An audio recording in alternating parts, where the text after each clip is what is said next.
the next day. Miss Tracy stood in the middle of the kitchen, a shredded dish towel in one hand and a badly chewed scrubbing brush in the other.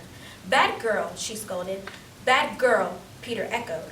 Rosie flattened herself on the floor. Her tail swept back and forth across the linen, and her brown eyes were pleading. "She didn't mean to hurt anything, Mom," Martin said. "See how sorry she is?" Rosie crossed her paws in front of her and looked so worried that Miss Tracy laughed in spite of herself. "She's telling you it won't happen again," Martin said. But he was wrong. That same afternoon, he found out his brand new sneakers chewed almost in two. This time, he didn't laugh. He waited a long time for those sneakers. "I bet that sheepdog wouldn't chew things," Peter said in bed that night. He spent a good part of the day looking down at the ochre. "I wish he was our dog. Rosie is lots of trouble." Before Martin could answer, it happened. "Ho, ho, ho!" Peter gave a squeal of terror. Martin leaped out of bed and raced out into the kitchen.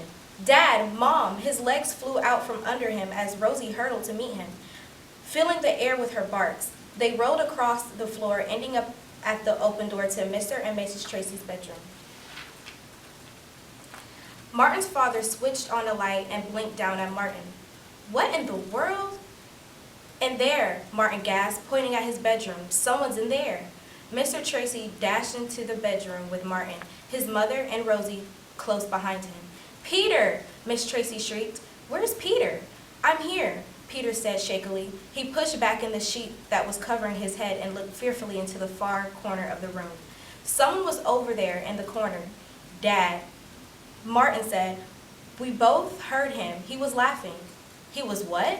Mr. Tracy sounded as if he couldn't believe he'd heard him right. "He was laughing," Martin repeated, but he was a little uncertain now. There was no one in the room and no place to hide. His father rubbed his forehead. "Well, I'm not laughing," he said tiredly. "One of you is having a bad dream and scaring the other. Let's not have any more of that, okay?" Martin swallowed hard. He climbed back into the bed, and Miss Tracy kissed both boys goodnight. "I don't think it could have been a burglar," she said comfortably. "Rosie would have heard him." As soon as they were alone, Peter jumped out of his bed and climbed in with Martin. "I heard him," he sniffled. "I did."